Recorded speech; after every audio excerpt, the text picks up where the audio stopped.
Captain Arlen Voss stood at the wide viewing window of the exploration ship Erebus 9, watching the endless stars drift by like glowing dust. He had seen hundreds of missions before, but something about this one felt special. This journey was meant to be a peaceful adventure, a quiet exploration beyond the known parts of the galaxy.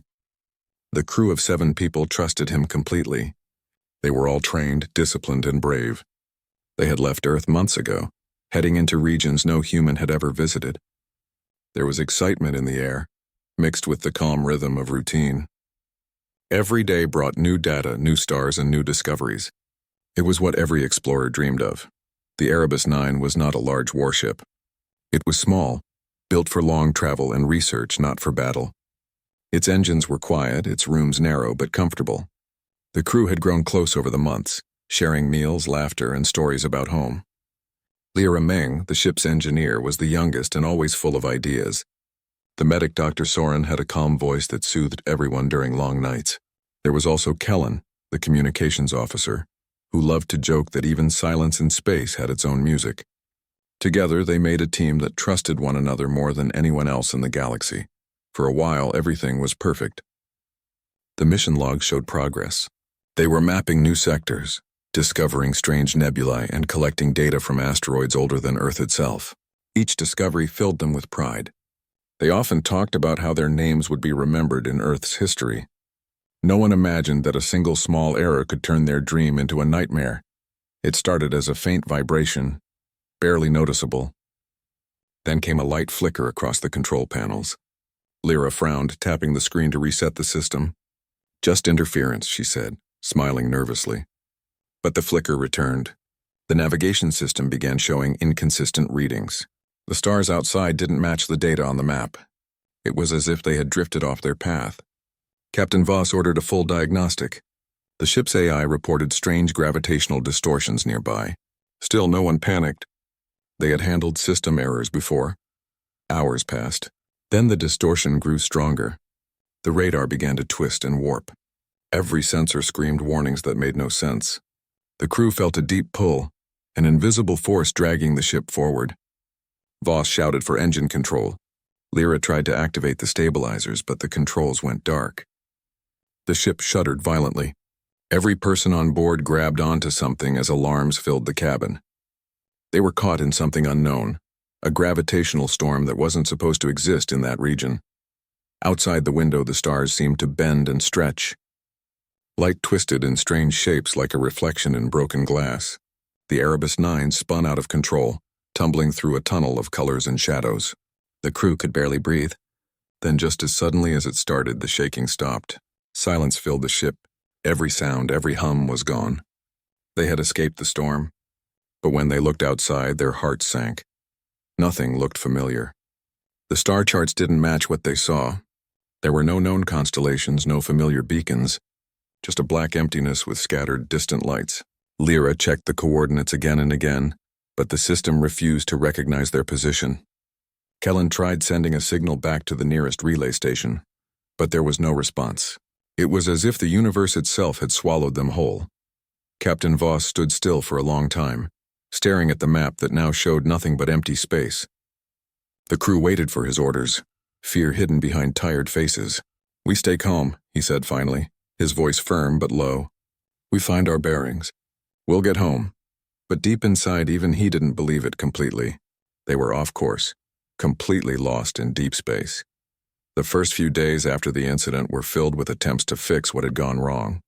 The engineer ran system checks, the pilot tested engine thrust, and the communications officer tried every frequency he could think of. But there was no signal, no answer, and no known direction. Every reading pointed to empty coordinates. It was like they had slipped into a part of the universe no map had ever recorded. Despite the growing fear, the crew tried to stay strong. They followed routines. They had meals together, cracked small jokes, and pretended that everything was under control. But at night, when the lights dimmed and only the hum of the engines could be heard, the silence became unbearable. Each person stared out of the window, wondering if this was how it felt to be forgotten by the universe. Days turned into weeks. Their supplies were limited but carefully rationed. The atmosphere system still worked, but power was slowly dropping. Lyra was frustrated because every fix she tried ended up with another malfunction. The captain did his best to keep morale up. He often reminded them of past explorers who faced worse conditions and still made it home. His words brought brief comfort, but the unspoken fear kept growing. They might never see Earth again. The stars around them seemed wrong in every possible way. Some blinked faster than normal. Others faded without pattern. Once they saw a strange blue glow far in the distance, but when they tried to approach it, the light disappeared. The crew started feeling like time itself was changing. Days felt longer, sleep felt shorter. The ship's clock began to desync from the internal systems. It was as if the laws of space had bent in this unknown region. Captain Voss spent his nights recording logs, short voice messages meant for his wife and daughter back on Earth. He didn't know if anyone would ever hear them, but speaking to them made him feel human, even in the emptiness. Sometimes after he finished recording, he'd look out at the stars and whisper, "We'll find a way." Despite everything, the crew kept working. They refused to give up. The medic checked on everyone daily, reminding them to eat, rest, and keep faith. Lyra continued searching for any signal, any frequency that might connect them to human space. She believed there had to be a way out. Captain Voss trusted her instincts.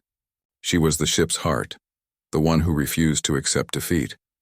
But then, on the 23rd day, something strange happened.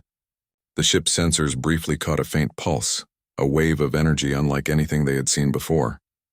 It was weak but rhythmic, almost like a heartbeat. The captain ordered silence as they listened. It wasn't a message, not yet, but it meant something existed out there. Something was alive. Hope flickered again inside their tired hearts. They tried to track the signal, but the pulse vanished as quickly as it appeared. Still, that brief moment reminded them that maybe, just maybe, they weren't completely alone. Captain Voss gathered the crew in the main cabin. "We keep trying," he said softly. "If someone's out there, we'll find them or they'll find us." Everyone nodded. It was all they could do. That night, as the ship floated in endless darkness, the stars outside seemed to watch them. Somewhere beyond that cold, silent sea, something waited. Something that would soon change their fate forever. But for now, the Erebus 9 drifted quietly, a tiny speck of hope lost in deep space, carrying 7 human lives who refused to give up, no matter how far from home they had fallen. The days after the storm of space drifted into silence. The ship floated endlessly in the middle of nowhere, its engines barely humming, its lights growing dimmer each day. Captain Arlen Voss sat alone in the command chair, staring at the fading display screens. Every time he blinked, the darkness outside seemed to grow deeper. No one said it aloud, but everyone on the Erebus 9 knew the truth. They were lost. The stars around them were strange, their patterns unknown. The communication systems had failed, and the navigation maps showed only empty blackness. Inside the ship, time began to lose meaning. Morning and night didn't exist anymore. There was only the steady rhythm of survival. The crew had started rationing their supplies. Water was measured in drops, food in small sealed packets that barely satisfied hunger. Each person tried to act normal, but every day their voices grew quieter, their smiles weaker. The silence of space pressed on them like a heavy blanket. Lyra Meng, the ship's engineer, refused to give up. She spent long hours in the engine bay, her face lit by the soft blue glow of control panels. Her hands were covered in grease as she worked on the damaged transmitters.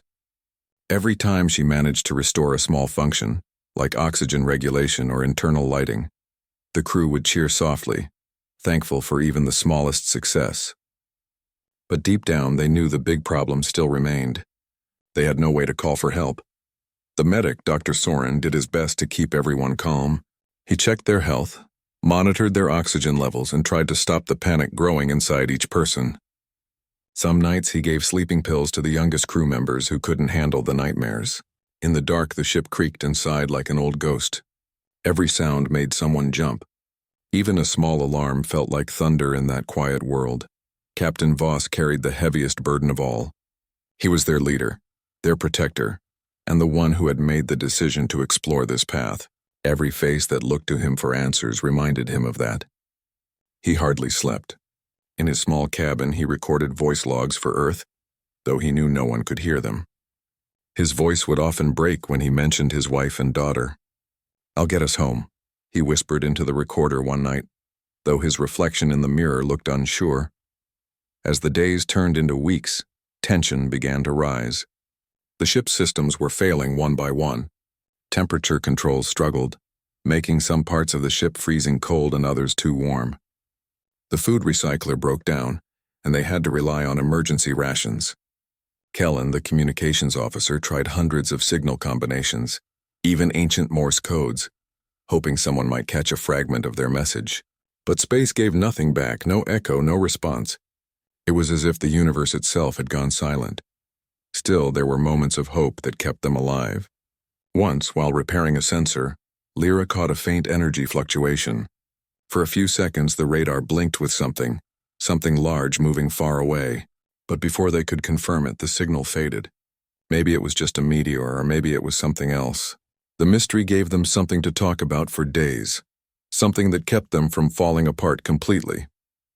Captain Voss started holding small meetings in the mess hall.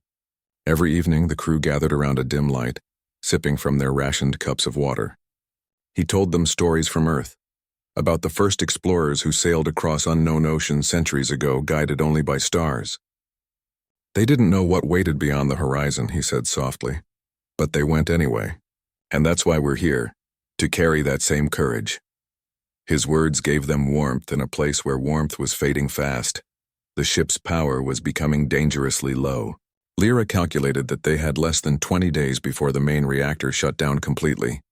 Without power, life support would fail, oxygen would run out, and temperatures would drop to deadly levels. Captain Voss decided to conserve energy. He ordered non-essential systems to be shut down, lights, external sensors, even parts of the heating system. The ship grew darker and colder, but it was the only way to buy time. At first, everyone accepted it. They wrapped themselves in thermal blankets and joked about camping under the stars. But soon the cold started biting through their suits. Breathing became harder as oxygen filters aged. Dr. Soren kept checking on everyone, trying to hide his own exhaustion. Lyra, despite her shaking hands and pale face, refused to stop working. "There has to be a way," she whispered one night, surrounded by open wires and half-dead screens. One day, while she was working, she noticed something strange. A pattern in the static of the long-range transmitter. It wasn't just random noise. It had a rhythm. She ran tests and found that certain frequencies could travel farther than others, even without a full system. That night, she burst into the command room, her face bright with excitement. "Captain, I think I can build a low-frequency beacon," she said. "It won't send a message, but it can broadcast our presence, a distress pulse." The captain looked at her, hope flickering in his tired eyes. "Can we do it with the power we have left?"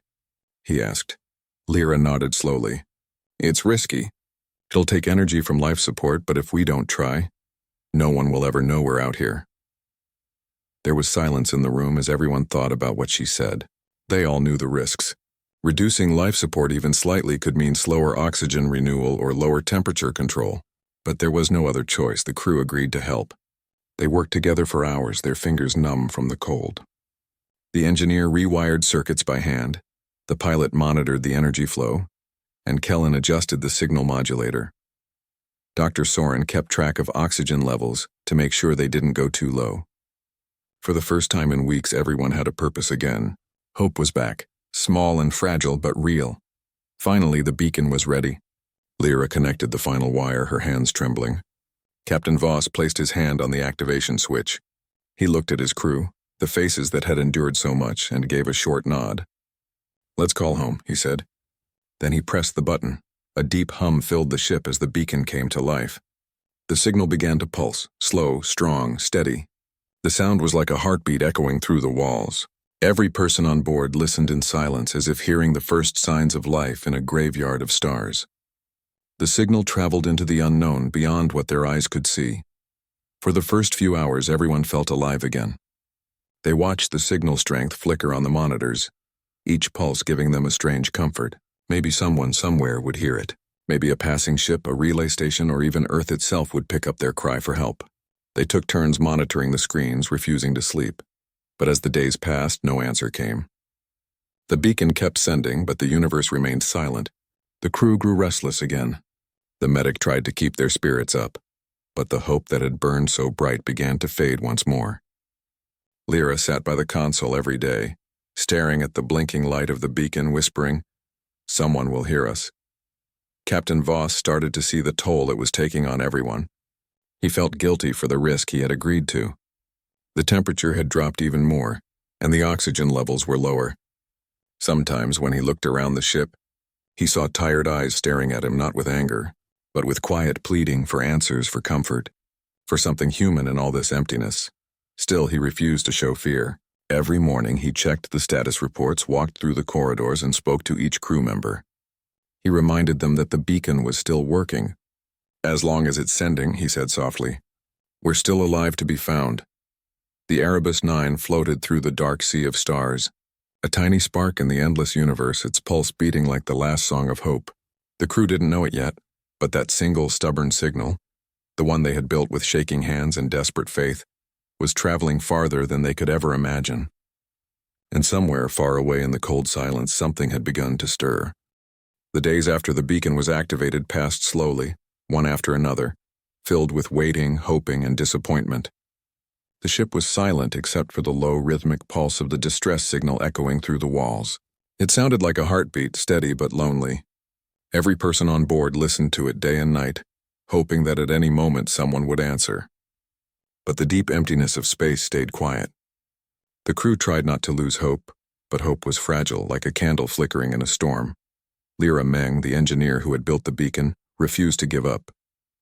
Even though her eyes were tired and her hands trembled from exhaustion, she checked the signal every few hours. She believed that someone would eventually hear them. Captain Arlen Voss admired her strength, but could see how the endless waiting was breaking her from inside. The rest of the crew had grown quiet. Their conversations had become short, their laughter rare. Everyone was doing their duties out of habit, not energy. The air inside the Erebus 9 felt heavy, filled with unspoken fear. Captain Voss still made his daily rounds. He spoke softly to each member of the crew, asking how they were holding up. He tried to stay strong because he knew if he lost hope, they all would. Sometimes he sat by the viewing window and stared into the stars, wondering if this was how humanity would end. Not in fire or war, but in silence, lost between galaxies. Each time he thought that, he forced himself to stand up and keep going. He couldn't let his people see him fall apart. Then one day something changed. It was the 39th day since the beacon had been activated. The crew had gathered in the mess hall for their evening ration.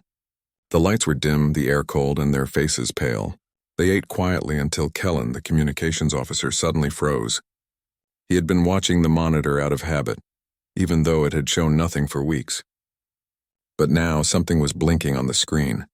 A signal, faint but real. He dropped his cup and shouted, "Captain, you need to see this." Everyone rushed to the command room. On the main screen, a flickering dot appeared among the static. Lyra's hands moved fast over the controls. "It's not from us," she said quickly, her voice shaking. "It's external." "It's a reply." For a moment, no one spoke. The sound that came through the speakers was soft at first, almost like a whisper buried in noise. Then it repeated, short, sharp pulses perfectly timed. It wasn't random static. It was a coded response. Captain Voss leaned forward, hardly breathing. "Can you decode it?" he asked. Lyra adjusted the frequency and cleaned the interference. Slowly, the signal became clearer. A voice, human and strong, came through the static. "This is Commander Hale of the HSS Aegis. We have received your distress signal. Hold position. We are en route." The room exploded in emotion. Some shouted in disbelief, others cried, and some just stood frozen, unable to process the miracle. After all these weeks of darkness and silence, they had been heard. Someone out there, another human ship, had found them. Captain Voss felt a lump rise in his throat. He had dreamed of this moment but never truly believed it would happen. His voice trembled as he replied, "This is Captain Arlen Voss of the Erebus 9. We read you, Aegis. Coordinates are stable. We've been stranded for 39 days. Power is low. Life support weakening." The response came instantly. "Copy that, Erebus 9. We're closing in on your position. Estimated arrival in 6 hours. Hold on." "You're not alone anymore." Those last words, "you're not alone anymore," echoed through the room. They were more than words. They were a lifeline, a promise that they had survived long enough to be saved. Lyra sank to her knees, tears streaming down her face. Dr. Soren put a hand on her shoulder and whispered, "You did it." Kellen laughed out loud for the first time in weeks. Even the quiet hum of the ship seemed to brighten, but joy soon mixed with tension. The captain knew that 6 hours in deep space was still a long time and anything could happen. The ship's systems were unstable, and the gravitational field they had fallen into was unpredictable. They had to make sure the Erebus 9 stayed in one piece until rescue arrived. Lyra went back to work immediately, checking every vital system. The engines were barely functional and the stabilizers were failing. Captain Voss ordered minimal movement to avoid overloading the reactor. The crew worked in silence, their hearts pounding with nervous excitement. Every few minutes, Kellen repeated communication with the Aegis to confirm their location. Each time, the signal grew stronger. After a few hours, the radar picked up something large moving toward them. It was fast and powerful. The captain watched the readings rise. "That has to be them," he whispered. The crew gathered near the viewing window, eyes wide. And then, through the darkness, a massive silhouette appeared, a ship larger than anything they had ever seen, emerging like a silver giant from the endless black. The warship's hull glowed with blue light as it slowed to a stop near them. The crew gasped. The HSS Aegis was a warship built for interstellar defense, one of Earth's most advanced vessels. Its presence filled the small crew of the Erebus 9 with awe and safety. They had never seen anything so powerful and alive. The radio crackled again. "Erebus 9, this is Aegis. Visual contact confirmed. You're safe now. We'll start rescue preparations immediately." Captain Voss felt tears sting his eyes, but he quickly wiped them away. "Acknowledged, Aegis," he said firmly. "We're ready for transfer." The Aegis's rescue team began their approach. Small pods detached from the massive ship, moving gracefully toward the damaged Erebus 9. Each pod carried soldiers and engineers trained for emergency extractions. Inside, the crew of Erebus 9 prepared for the moment they had dreamed of. They gathered personal belongings, photos, journals, and small mementos of home. Lyra carried her datapad tightly against her chest. "Everything we've discovered is here," she said quietly. "I can't let it be lost." When the rescue pods finally docked with the Erebus 9, the sound of the metal latch connecting was like music to their ears. The doors hissed open and figures in white suits entered the corridor. "We've got you," one of them said. "Let's get you out of here." As the crew began to move toward safety, Captain Voss lingered behind for a moment. He walked through the corridors of his ship, the place that had been both their prison and their home. The walls were scratched and dim, the lights weak, but every corner held memories of survival. He touched the console one last time and whispered, "You kept us alive. Thank you." Then he followed his crew into the rescue pod. As the pod pulled away, the Erebus 9 looked small and fragile against the backdrop of space. Lyra's eyes filled with tears as she watched it fade in the distance. "Goodbye," she whispered. Inside the rescue pod, the warmth and brightness of the Aegis's environment wrapped around them like a miracle. Fresh oxygen, soft light, and human voices filled the air. The crew of the Erebus 9 sat silently for a while, overwhelmed by what they had just lived through. The rescuers offered them blankets, food, and water.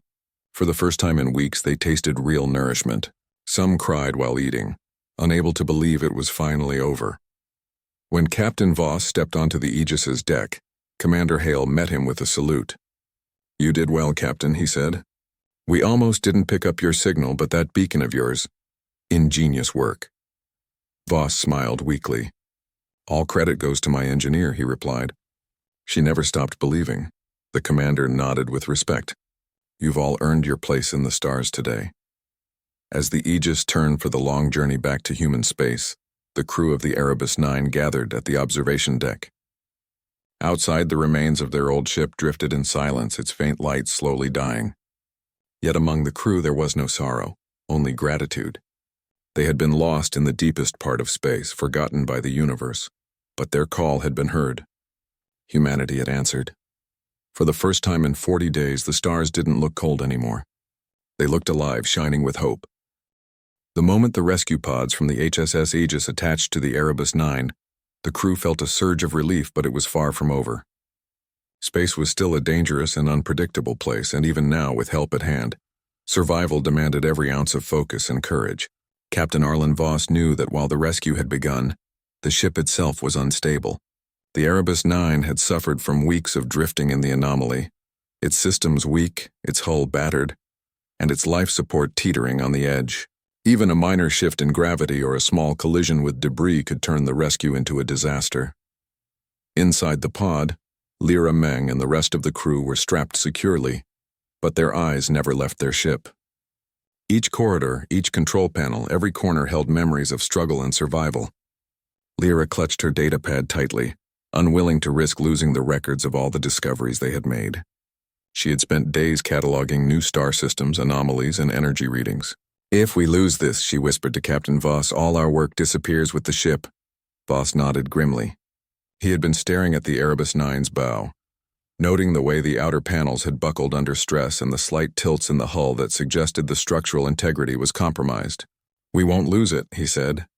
"We'll get the data off before anything happens." He knew the odds were slim. The gravity anomaly that had trapped them was unstable and unpredictable. The longer the ship stayed in it, the higher the risk of sudden collapse. The Aegis's rescue team acted swiftly. Small, agile drones were sent first to stabilize the Erebus 9. Magnetic clamps held the ship in place, while robotic arms checked the hull for weak points.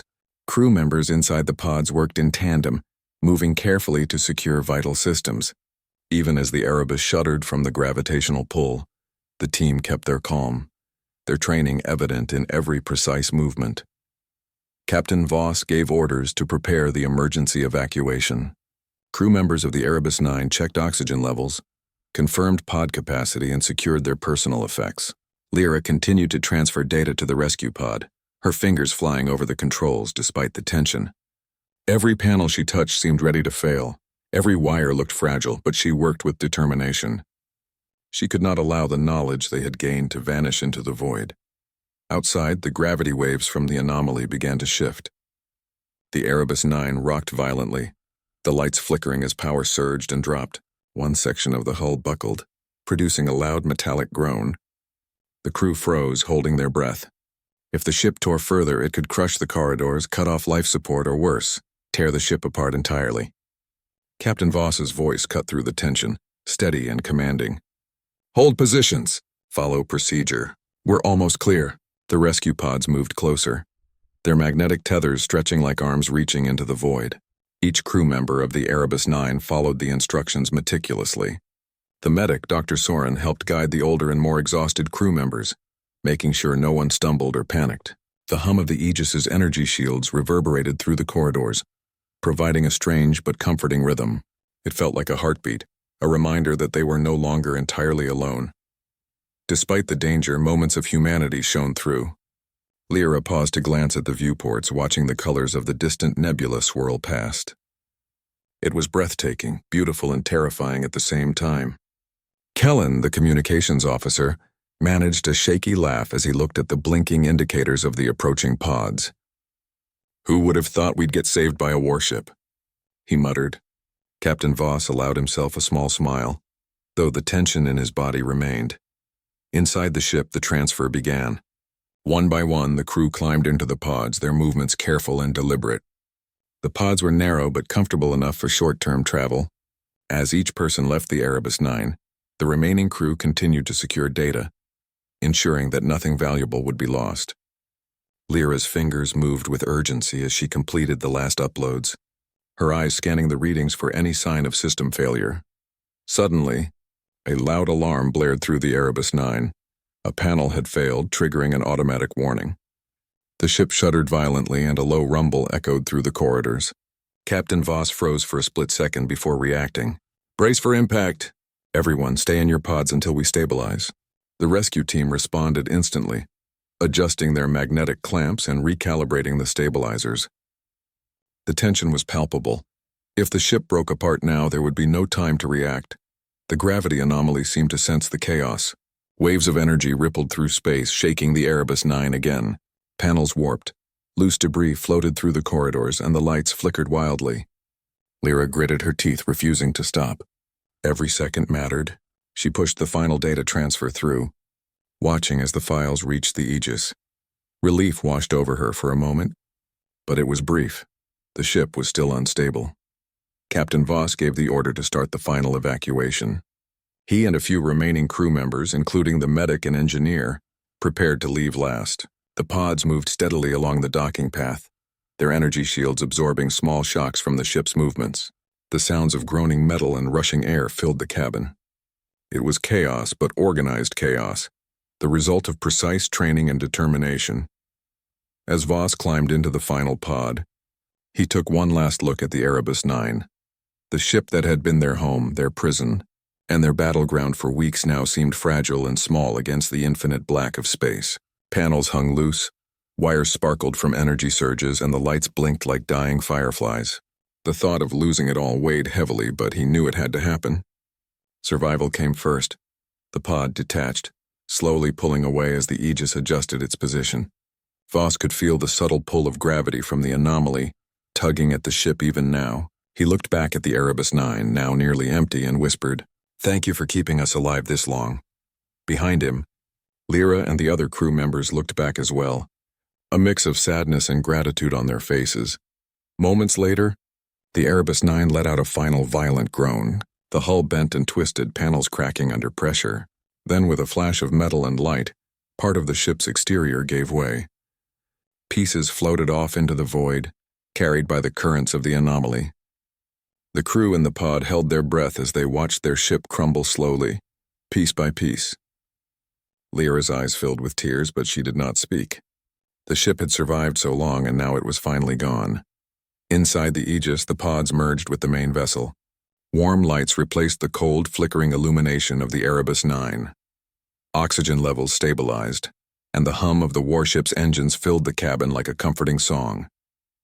The crew of the Erebus 9 collapsed into chairs, exhausted but alive. Dr. Soren immediately checked vitals, ensuring everyone had survived without injury. Despite the trauma, smiles began to appear, faint at first but growing stronger. Captain Voss met Commander Hale on the deck, both men sharing a silent understanding. Hale had risked everything to reach them, guiding his warship into a dangerous, uncharted region of space to save these 7 lives. Voss felt gratitude deeper than words could express. "You've saved us all," he said softly. Hale nodded. "You kept hope alive. That's why we found you. That beacon of yours was our only guide." The crew gathered around the observation deck, looking out at the spot where their ship had disappeared. Even in ruins, the Erebus 9 had been a symbol of resilience, endurance, and courage. They had survived weeks in the unknown, facing the endless cold, dwindling supplies and a universe that seemed determined to forget them. Now they were safe, yet the memory of what they had endured remained vivid. Though the Erebus 9 was gone, it had left behind its mark, both in the data safely transferred to the Aegis and in the hearts of its crew. Each of them understood the fragility of life in deep space, the unpredictability of the universe, and the courage it took to survive. For Captain Voss, the experience was a lesson in leadership, patience, and unwavering hope. For Lyra, it was proof that determination and ingenuity could reach across the void.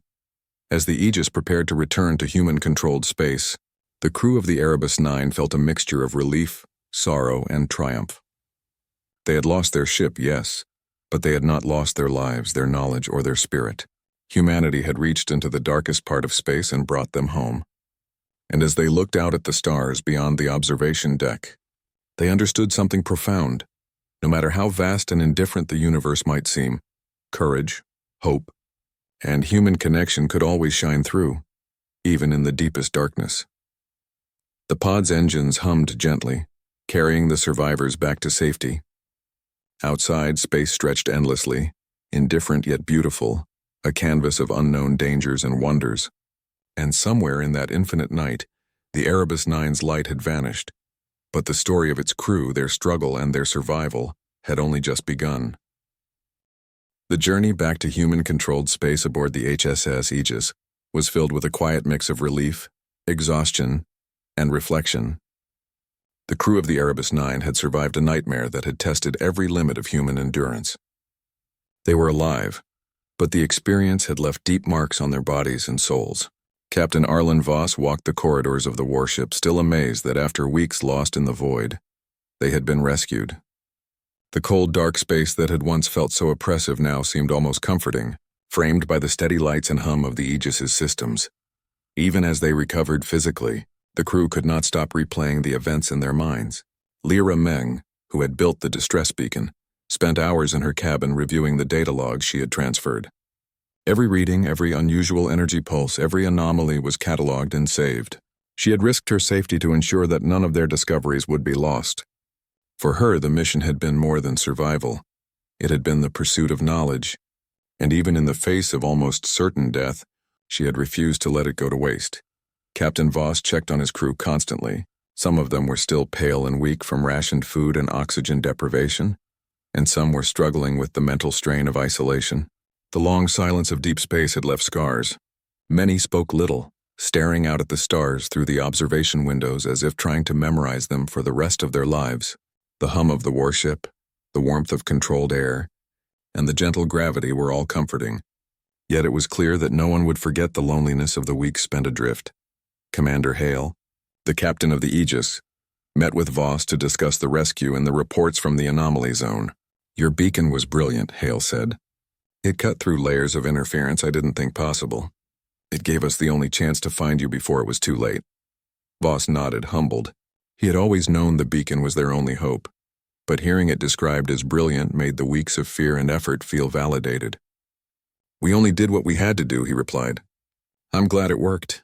The crew was given time to rest, and slowly life aboard the Aegis began to feel normal again. Warm meals replaced ration packs, oxygen was abundant, and beds provided comfort after weeks of cold, narrow quarters. The quiet moments were filled with soft conversations about Earth, about family, and about what they would do once they returned. Despite the relief, there was also a lingering sense of awe.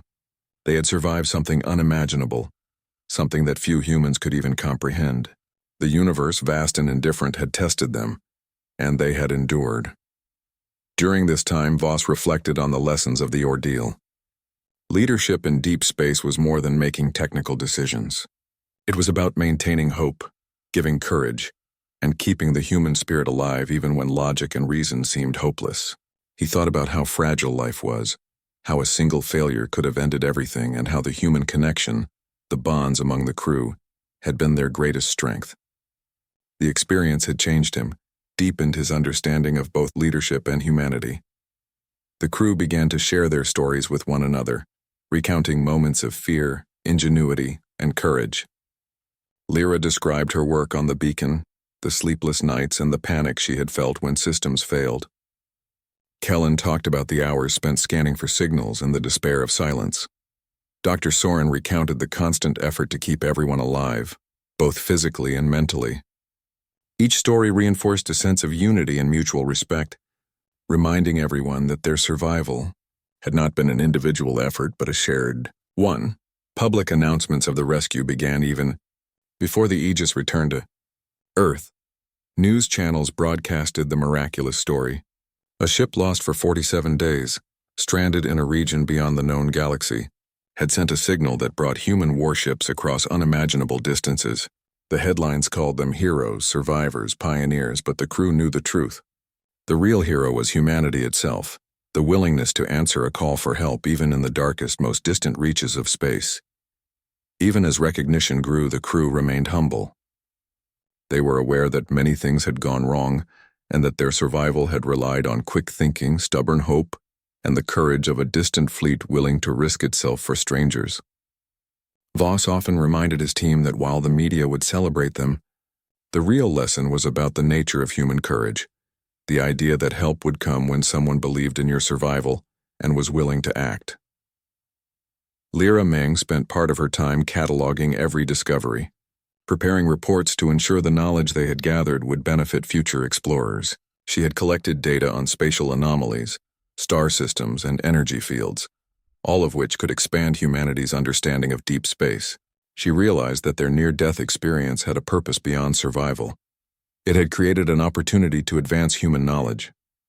Every anomaly they recorded, every reading saved, was a testament to perseverance in the face of despair. The return to human space was slow, filled with careful navigation and constant monitoring. The crew kept watch for any signs of anomalies, though now the universe seemed less threatening. They were no longer lost. Every star they passed was mapped, every signal confirmed. It was a return to the known, to safety, but the memory of the unknown stayed with them. The darkness they had endured, the silence that had nearly broken them, and the tiny beacon that had saved them would remain in their minds forever. When Earth finally appeared on the observation screens, the crew was overwhelmed with emotion.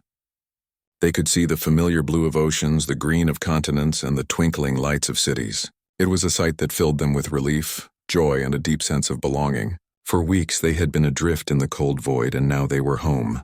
But the return was also bittersweet. They knew that not all journeys in space ended as theirs had, and the fragility of life in the cosmos had left a permanent mark. Upon arrival, the crew was met with celebration, but Captain Voss requested private time for his team. They had been through a trial that few could understand, and he wanted them to process it together. In a quiet room, away from cameras and reporters, they shared memories, fears, and laughter. They talked about the panic they had felt, the tiny victories that had kept them alive, and the courage that had carried them through. Bonds that had been tested in the void were now unbreakable.